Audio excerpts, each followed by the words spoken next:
그동안 말씀드렸듯이 소아시아 7교회를 향한 주님의 말씀이 2000년 전 당시 교회들의 그 어려움과 성도들의 신앙 모습을 일깨워주면서 사실은 2000년 전에 교회에 하신 말씀들이 오늘날 우리의 신앙을 돌보게 합니다. 오늘 지난 2000년 동안 세상의 많은 교회가 부러워하고 그리고 그렇게 되길 바라고 그래서 사실은 그 이름을 많이 빌려다가 붙이기도 했어요. 교회 이름에. 그게 빌라델비아 교회입니다. 빌라델비아 교회 6번째 교회인데요. 우리가 지난주에 말씀을 나눈 사대교회하고 한 30마일쯤 떨어져 지역에 위치해 있고요. 그 터키의 아주 작은 도시에 지금 남아져 있는데 지금 그냥 남겨져 있는 교회 건물은 성요한교회라는 간판이 붙어 있는 유적지인데 빌라델비아에는 서기 17년 그리고 23년 그리고 그 이후에도 굉장히 여러 차례 큰 지진이 났습니다. 그래서 아마 지진으로는 빌라델비아 사람들이 굉장히 트라우마가 있을 정도로 심하게 그런 지진이 많았던 곳인데 지금 남아있는 교회 터는 기독교 공인 후에 세워져서 사도 요한에게 바쳐진 건물입니다. 그러니까 누누이 말씀드리지만 요즘 인터넷에서 쉽게 찾을 수 있는 사진이나 빌라델비아 교회가 있었다고 하는 터키 지역에 가서 보는 건물은 요한이 이 주님의 말씀을 전할 당시 교회 건물은 아닙니다. 그러니까 다만 이제 적어도 그 동네라는 것이고요. 그리고 그렇게 주님의 말씀을 받은 교회가 그 지역에 있었고 그 후에도 오래도록 지속되었다는 것으로 그렇게 알면 됩니다. 근데 빌라델비아 교회를 지난 2000년 동안의 기독교 역사에서 그렇게 많은 교회들이 닮고 싶어하고 부러워하고 그리고 그 이름이라도 쓰고 싶어 했던 이유는 우리가 늘 하던 얘기처럼 교회 건물이 멋있거나 또는 유구한 역사를 자랑해서가 아니고요. 이 교회가 주님의 칭찬을 많이 받고 약속을 많이 받은 교회라는 그런 이유 때문입니다. 그러니까 빌라델비아 교회는 사실은 소아시아의 7교회 중에서 서머나 교회와 함께 책망이 없이 칭찬만 받은 교회입니다. 우리가 지난 시간에 살핀 사대교회와 다음 시간에 우리가 이야기할 라오디게아 교회가 칭찬이 없고 책만 받은 것에 비해서 이 교회는 칭찬만 받았어요. 그런데다가 더군다나 주님의 칭찬도 그 강도가 셌습니다. 그러니까 본을 받아야 할 교회로 부러움의 대상으로 많은 이들에게 알려진 교회가 빌라델비아 교회예요. 여러분 혹시 주님이 오늘 재림하신다면 이 땅에 다시 오시면 어디로 오실 것 같으세요? 혹시 우리 교회로 오실까요? 주님이 오늘 오신다면? 아니면 사람이 그래도 많이 모여있는 교회로 오실까요? 여의도 순복음교회 같은 교회나 또는 우리가 사실은 바벨탑처럼 지은 사랑의 교회나 요즘 또다시 부자 세습으로 한국교회에 깊은 상처를 줬다고 하는 명성교회 같은 교회도 있고요. 아니면 낙도에 있는 할머니 몇 분 모여있는 교회로 오실까요? 선교지의 허름한 교회로 아니면 예루살렘의 기념으로 세워져 있는 교회들로 어떠세요? 여러분 생각은? 주님이 오시면 어디로 오실까요? 그럼 주님이 재림하시면 우리 교회로 오시면 어떨까요? 오늘 주님이 재림하셨다 그래서 얼굴에 갑자기 굳어지시는 것 같지? 오시지 말라는 얘기. 주님을 반가워하고 감격에 가슴 떨리는 모습으로 주님을 우리가 만날 수 있을까요? 사람이 한번 죽는 것은 정해진 일인데 그 뒤에는 심판이 있다고 했거든요. 그러니까 모두 죽어서 심판의 자리에 서는데 그때 주님을 만난다면 그게 기쁨일까요? 저는 솔직하게 말씀드리자면 주님을 오늘 만난다면 가슴이 좀 두근거리고 쫄릴 것 같아요. 막 너무 기뻐서 막 춤추고 이러기보다는 두근두근거리고 당당하지 못할 것 같은 그런 생각이 있어요. 여러분은 자신 있으세요? 우리 교회로 오시면 좋겠다 한번 손들어 보실래요? 다른 교회로 가셔라. 오시지 마셔라. 뭐예요? 오늘 우리가 살피려는 빌라델비아 교회는 주님께서 내가 곧 가겠다라고 하신 교회예요. 그리고 정황상으로 볼 때 교회 모든 성도들이 간절히 주님이 오시길 기다린 교회입니다. 그러니까 우리가 계속 살펴본 대로 요한계시록은 각 교회의 주님의 모습을 설명할 때, 그러니까 주님의 정체성이나 주님에 대한 묘사를 이야기할 때 각 교회가 처한 상황에 대응하는 모습으로 소개를 하거든요. 근데 오늘 빌라델비아 교회를 향해서는 먼저 거룩하신 분, 둘째로 참되신 분이라고 합니다.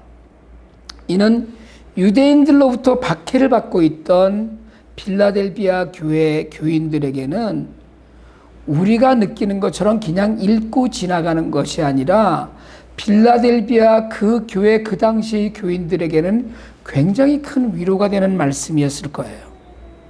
왜냐하면 거룩하신 분, 참되신 분은 하나님을 가리키는 말이기 때문에 그렇거든요. 그러니까 이 말씀은 주님 자신이 하나님이라고 밝히신 거예요. 거룩하신 분, 참되신 분. 그러니까 하나님을 믿는 유대인들이 대적이 된 교회에 이 말씀은 정말 힘이 되었을 거고요. 세 번째로 소개한 다윗의 열쇠를 가지신 분이거든요. 이 이야기는 이사야 22장 22절을 가져다 쓴 얘기인데요. 이사야 22장에 히스기야가 통치하던 시기에 셈나라는 왕궁의 열쇠를 가진 고관이 있었습니다. 그런데 이 셈나가 부정부패를 저지르면서 자기 무덤을 화려하게 파고 이런 일이 있어서 결국은 해고되죠. 그리고 다윗의 열쇠로 상징되는 왕궁 관리의 강력한 권한을 엘리야김에게 맡긴다는 말씀을 하셔요. 그래서 같이 한번 읽어볼까요? 이사야 22장 22절 말씀 시작. 내가 또 다윗 집의 열쇠를 그의 어깨에 둘 것이니 그가 열면 닫을 자가 없고 그가 닫으면 열 자가 없을 것이다. 이 말씀과 연관지어서 예수님은 왕궁의 관리자로서 그리고 3장 12절에 나오는 하나님의 도시 새 예루살렘에 누구를 들여보낼지를 결정할 권한을 가지신 분으로 소개가 되는 거예요. 그러니까 빌라델비아 교회는 이제까지 우리가 보았던 모든 교회들처럼 황제신을 비롯한 이방신 숭배 문제와 거기에 연관되어지는 경제적 빈곤 문제에 처해 있었습니다.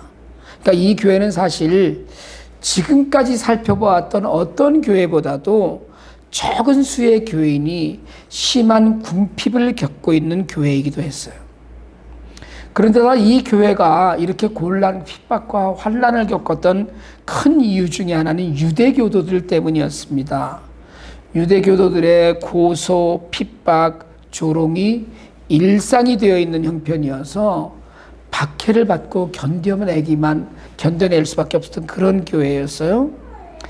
유대교는 당시에 로마 제국 안에서 회당 중심으로 로마 당국과 협력하여서 이교도의 신들을 섬기지 않고 자기들만의 모임을 가질 수 있는 허락을 받았던 집단입니다. 그러니까 예외적인 허가를 받고 있었어요.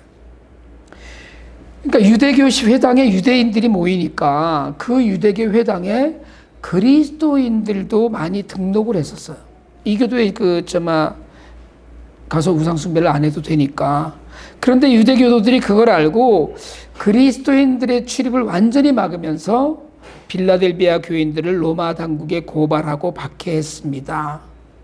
그러니까 유대교에 이렇게 심한 박해를 겪는 가운데 주님의 호칭인 거룩하신 분, 참되신 분, 다윗의 열쇠를 가지신 분은 빌라델비아 교인들에게는 큰 기쁨과 소망이고 힘이 되었음에 틀림없습니다.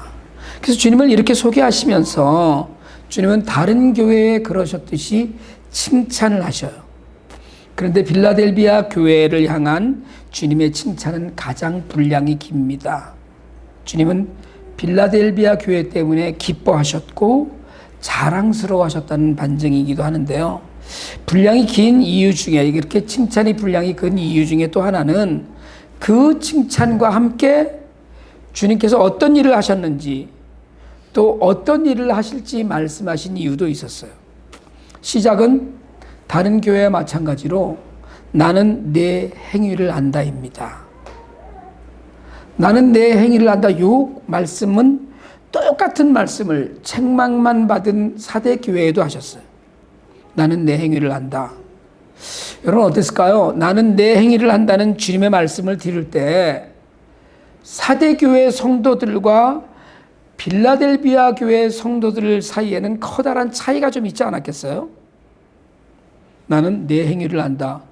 이 얘기는 사람들이 알고 있는 것 말고 내가 아는 게 있어라는 이야기거든요.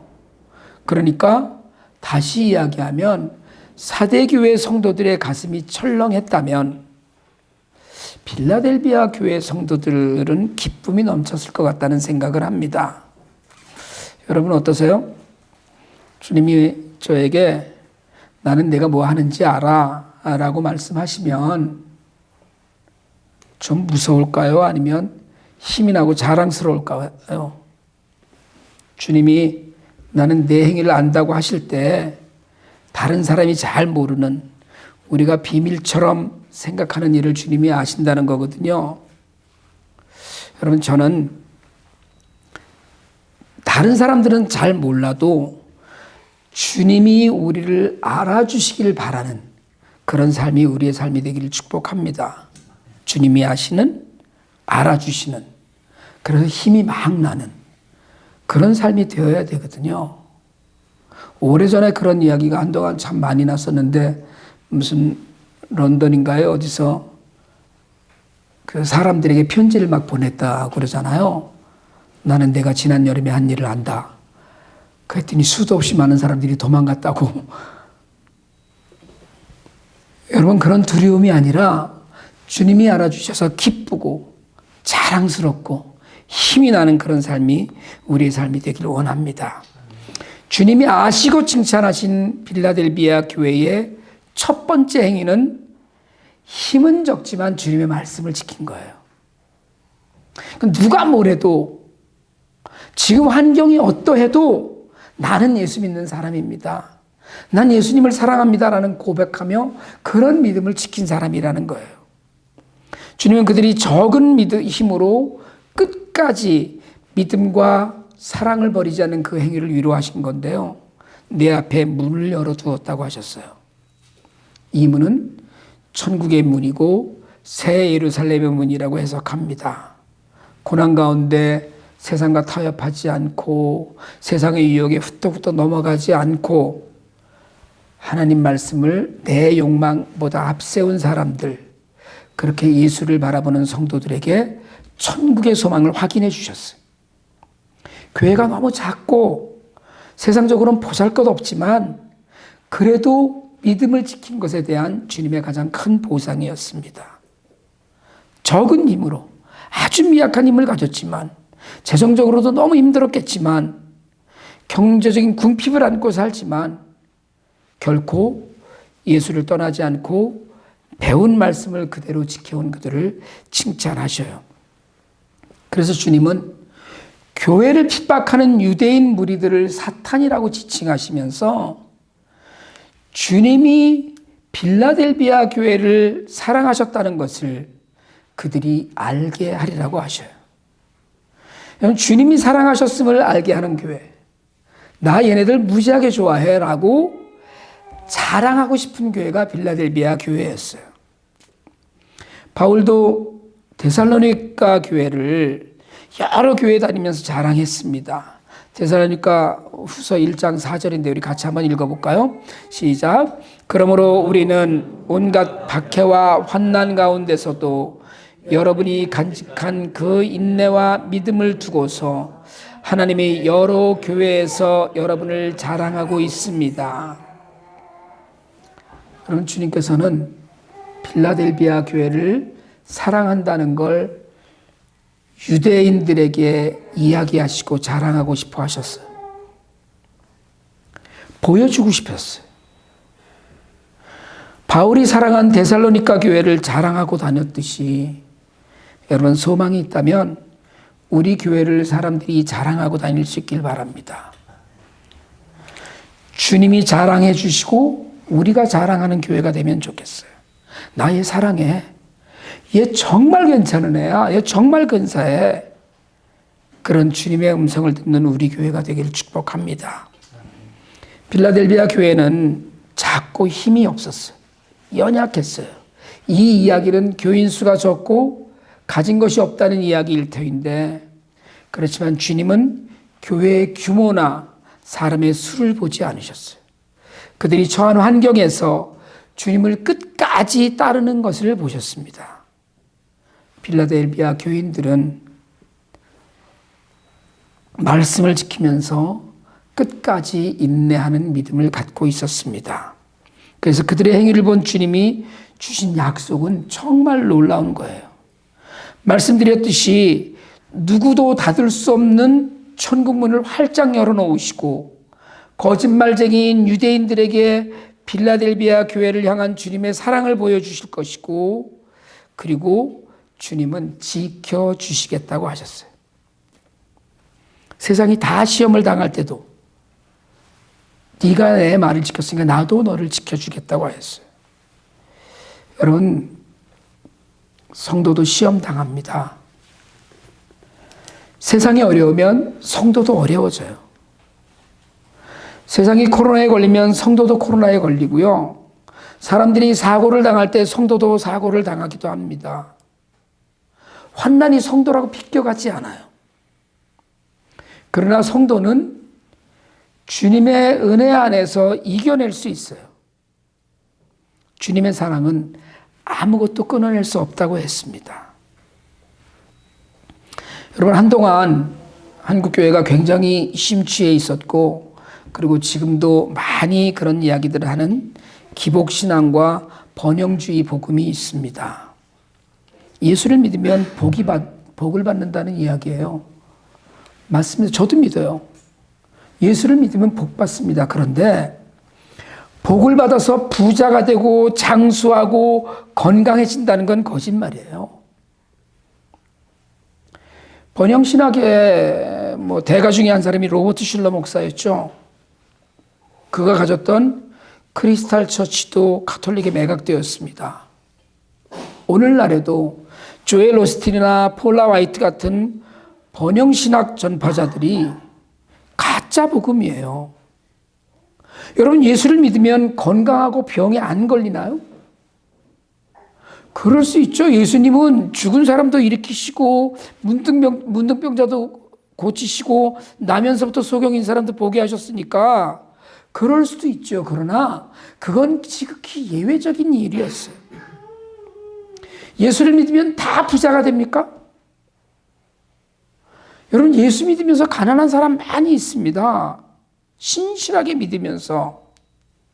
예수 믿으면 어떤 시험도 만나지 않나요? 여러분, 예수를 안 믿는 부자도 많고 예수를 믿으면서 가난하게 사는 사람도 많아요. 예수를 믿는데 아픈 사람도 있고 안 믿어도 건강한 사람도 많습니다. 오늘 10절에서 주님은 빌라델비아 교회가 인내하라는 주님의 말씀을 지켰으니까 온 세상에 닥쳐올 시험을 받을 때 빌라델비아 교회도 시험 받을 거라는 거예요. 나도 너를 지켜주겠다고 하셔요. 여러분, 온 세상에 닥쳐올 시험은 예수를 믿는 사람도 아주 신실하게 믿는 사람에게도 닥쳐옵니다. 그러나 우리는 그 어려움에서 지켜주실 주님 때문에 우리는 모든 시험을 이길 수 있어요. 로마서 8장 35절과 37절이거든요. 우리 같이 한번 읽을까요? 시작. 누가 우리를 그리스도의 사랑에서 끊을 수 있겠습니까? 환난입니까? 곤고입니까? 박해입니까? 굶주림입니까? 헐벗음입니까? 위험입니까? 또는 칼입니까? 그러나 우리는 이 모든 일에서 우리를 사랑하여 주신 그분을 힘입고서 이기고도 남습니다. 여러분, 주님의 사랑은 아무도 끊을 수도 없고요. 그 사랑 때문에 우리는 모든 어려움에서 반드시 승리할 것입니다. 빌라델비아 교회를 향한 주님의 사랑의 약속이 오늘 우리 모두에게 동일하게 임하기를 축복합니다. 그리고 두 번째로 주님의 약속은 곧 오시겠다는 거예요. 오늘 우리가 읽은 11절 다시 한번 같이 읽어봅시다. 시작. 내가 곧 가겠다. 넌 네가 가진 것을 굳게 붙잡아서 아무도 네 면류관을 빼앗지 못하게 하여라. 여러분, 주님이 오시겠다는 약속이 우리에게 큰 기대와 소망이 되길 원합니다. 아이들이 고아로 동네에서 사는데 동네 사람들 구박받고 먹을 것도 제대로 못 먹고 사는데 아버지가 오신다는 거예요. 제가 지난주에 IT에 그동안에 모았던 옷, 신발들에서 10박스하고 해서 16박스를 IT에 보냈거든요. IT에서 제가 간다고 해도 원장들이 아이들이 입에서 웃음이 떠나지 않아요. 제가 간다고 해도. 주님은 요한복음 14장 18절에서 나는 너희를 고아처럼 버려두지 아니하고 너희에게 다시 오겠다고 약속하였어요. 그 약속과 선언대로 빌라델비아 교회에 찾아오실 것입니다. 세상은 결코 만만하지 않아요. 내 뜻대로 잘 되는 것 같아도 그것이 옳은 길이 아닐 때도 있습니다. 하나님의 자녀도 세상 사람들과 똑같이 어려움을 겪어요. 그러나 주님은 지켜주겠다고 하셨고 그리고 곧 오겠다고 하셨어요. 내가 곧 가겠다. 그러면서 당부하셔요. 내가 가진 것을 굳게 붙잡아서 아무도 내 면류관을 빼앗지 못하게 하여라. 칭찬을 다 하시고 책망할 것이 없기 때문에 이러저러하게 고치라고 하지 않으시고 계속 더 잘하라고 이야기하십니다. 여러분, 하나님은 우리를 의롭다고 하셨거든요.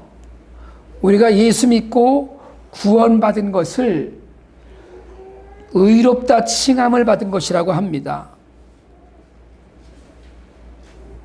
십자가의 보혈로 택하신 백성들을 구원하셔서 하나님 나라의 백성이 되게 하시고 하나님의 자녀가 되게 하셨어요. 그리고 믿기만 하면 의롭다고 하셨습니다. 로마서 1장 17절은 의인은 믿음으로 산다고 했고 로마서 10장 10절 상반절은 사람은 믿음으로 마음으로 믿어서 의에 이른다고 했어요. 고린도후서 5장 21절은 하나님께서는 죄를 모르시는 분으로 우리 대신으로 죄를 씌우셨습니다. 그것은 우리가 그리스도 안에서 하나님의 의가 되게 하시려는 것입니다 라고 했어요. 우리가 의롭다는 거예요. 구원받은 우리가, 오늘 이 자리에 앉아있는 우리 모두가 구원받았다고 한다면 우리는 다 의롭다는 거예요. 그런데 여러분, 우리가 믿음으로 하나님이 의롭게 하셨다는 이야기를 들을 때 우리는 머리끝부터 발끝까지 다 의롭습니까? 여러분의 삶은 다 의롭나요? 우리의 삶은 누구도 흠잡을 수 없을 만큼 의로운가요? 우리는 여전히 죄와 싸우고 죄에 져서 넘어지고 날마다 죄를 짓고 회개하지도 않고 때로는 죄 짓고 불안해하고 우리 그렇게 살잖아요. 사실은 주님께서는 빌라델비아 교회에 권하십니다. 내가 가진 것을 굳게 붙잡아라. 아무도 내 면류관을 빼앗지 못하게 해라. 여러분, 믿음에는 언제나 도전이 있고 믿음은 저절로 지켜지지 않습니다. 가만히 있으면 믿음이 그대로 온전하게 가는 것이 아니에요. 우리가 굳게 우리의 믿음을 지키지 못하면 우리의 믿음은 너덜너덜해지고 맙니다.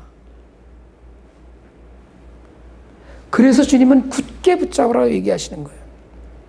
여러분이 가진 그 구원의 믿음을 든든하게 잘 지키실 수 있길 바랍니다. 이를 악물고 지켜야지만 지켜지는 게 믿음이에요, 사실은. 주님께서 빌라델비아 교회에 권하신 믿음을 끝까지 지킨 자에게 다시 한번 약속하시는 거예요. 이기는 사람은 내가 내 하나님의 성전의 기둥이 되게 하겠다. 그는 다시는 성전을 떠나지 않을 것이다. 말씀드렸듯이 몇 년마다 한 번씩 지진을 겪고 도시가 완전히 폐허가 된 적도 있는 그런 지진의 고통을 당했던 빌라델비아 사람들이 주님의 믿음을 잘 지켜서 하나님의 성전의 기둥이 되겠다는 약속을 들었을 때 그들에게 이게 현실로 다가왔을 거예요. 그냥 기둥이 아니라 하나님의 성전에 세워진 기둥이에요.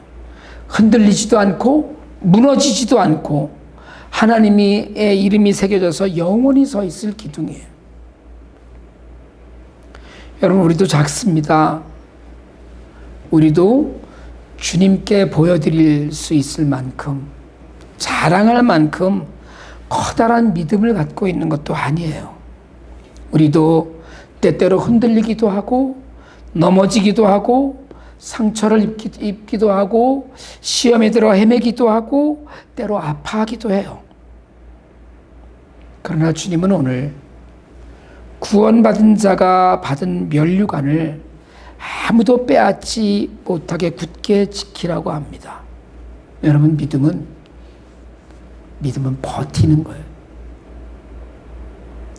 믿음은 때로 어려움을 버티고 흔들림을 버티는 겁니다. 믿음은 때로 시험이 닥쳐와도 사탄의 속삭임이 들려와도 버티고 또 버티면서 굳게 지키는 거예요. 그게 믿음이에요. 우리가 갖고 있는 이 보잘것없는 믿음을 주님은 결코 적다고 야단치지 않으실 거예요. 우리의 부족함을 주님은 꾸짖지 않으실 거예요. 오히려 우리의 작고 부족한 믿음을 사랑하시고 우리의 믿음을 도우시려고 오실 겁니다.